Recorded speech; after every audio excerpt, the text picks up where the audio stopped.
I have a new physical media pickup here that was inspired by another channel. We'll get into that momentarily. Also, this is a rather sick, disgusting, horribly violent movie. So you might just like it. So let's take a look at what it is and talk about it as well.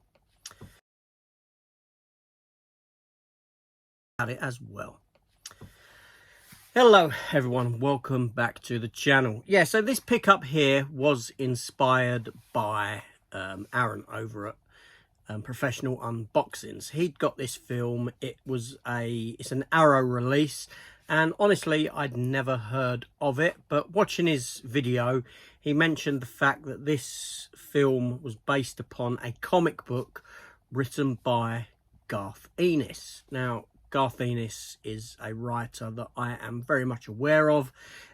He done The Boys, which obviously is a TV show. The TV show of The Preacher, he done a comic for that.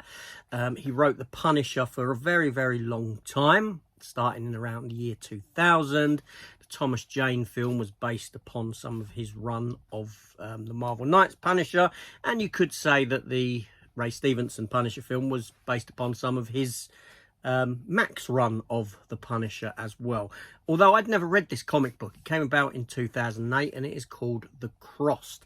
And this film here, it's a foreign language film. We'll take a look, and it is based upon this comic book by all accounts. So let's get this one open, take a look inside. So the movie in question is The Sadness. The Sadness. We'll open this up and take a look, and I'll talk a little bit about the film as well after, and why it's so damn disgusting. So let me open it first. Now, I didn't do a blind buy on this. I watched the movie first. I enjoyed it, but it had quite an impact on me because, well, I'll get into that momentarily. So let me just cut the bottom off of this one here. And yeah, and there we go. So cut the bottom off. So let's get it out. So yeah, anyway, so first of all, The Sadness. Let's have a look at the front, shall we?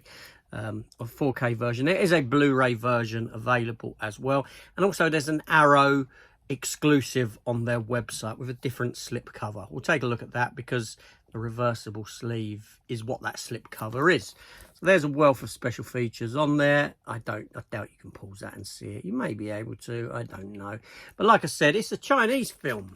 Some of these foreign language films are pretty damn good, but yeah. So first of all, there's the case, which is the same as the slip.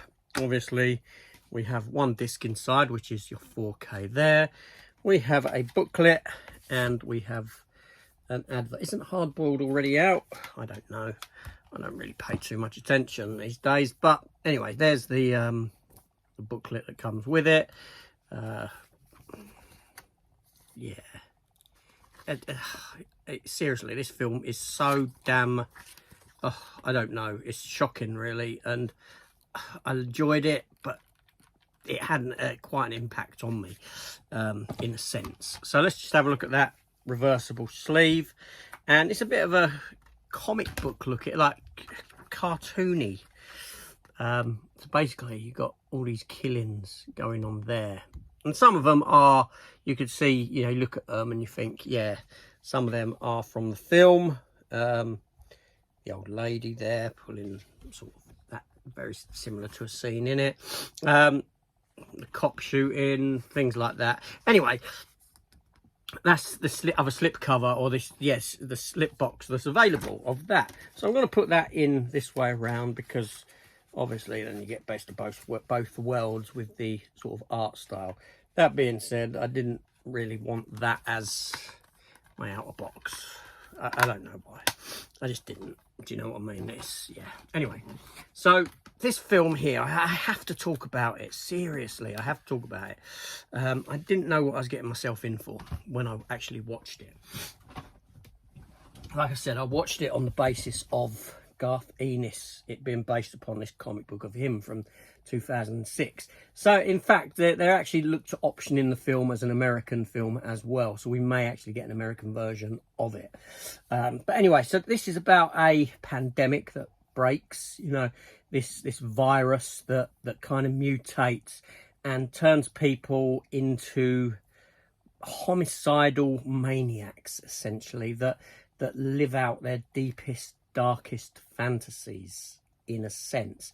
So they do have a change of look on their face and all this sort of a thing. Their eyes change, and they kill, they torture, and they fulfill their sexual desires on other people.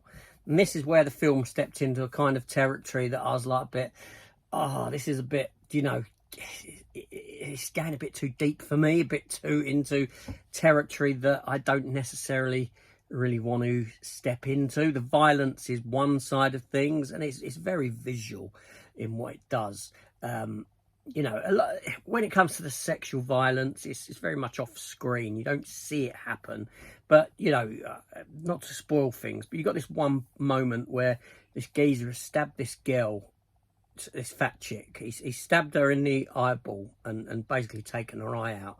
And later on in the film, he comes across her again, and she's like drugged up in a hospital chair, and he proceeds to rape her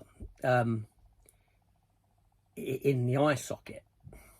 Okay, he skulks her. Yeah, I know. And there's certain lines in the film that are just, you know, just like, oh, this is like... So I was very much, when I was watching it, I was like, I like this film. I like, you know, that sort of zombie-esque kind of... It's that sort of thing. Only these people can talk and that sort of thing. But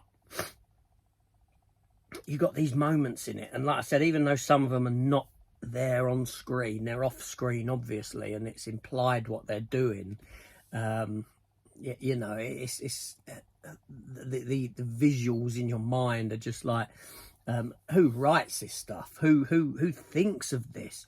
And then when you think Garth Ennis, and you think of what he'd done with Preacher and what he'd done with The Boys, you can sort of see it. Although there's an element of comedy, an element of humour, an element of a satire when it comes to his writing in things like that. So I haven't read this comic book, so I don't know if these are scenes or anything that's actually taken from the comic book, or whether they've decided to do this themselves. But, you know, the satire side of it isn't there to help carry it, but it is in The Boys, it is in the TV show, that sits heavily with it. Preacher, the comic book did, The Boys comic book did, Punisher, when he first Garth Ennis was first writing it on the Marvel Knights, it was very comedic in tone, very sort of Looney Tunes kind of violence. And then when he done Marvel Max, it went far more serious, although it didn't sort of step into this kind of a territory. Some of it, you know, there were bits, moments, but yeah, this is just a visually shocking, thought-provoking, shocking movie. It's great in a sense. It's, you know, but yeah, it's just it was bordering for me. It was bordering like, I don't really want to watch this. I don't, but it didn't go over. It didn't go over that line, but I can see it would for a lot of people. So yeah, that's the sadness. And yeah, it's violent. It's one of the nastiest films I've seen, to be honest with you, in a sense. Yeah, I don't know. It goes that one step further than some other sort of stuff. But there we go. Anyway, let me know your thoughts if you've seen this one, if you picked it up, if you've seen it, you didn't like it, if it didn't sit right with you, because a lot of these films don't sit right with me, but for some reason this one, like I said, I was bordering. I was on the line. I was like, oh, this is, yeah, this is like, but yeah, anyway, let me know your thoughts in the comments down below.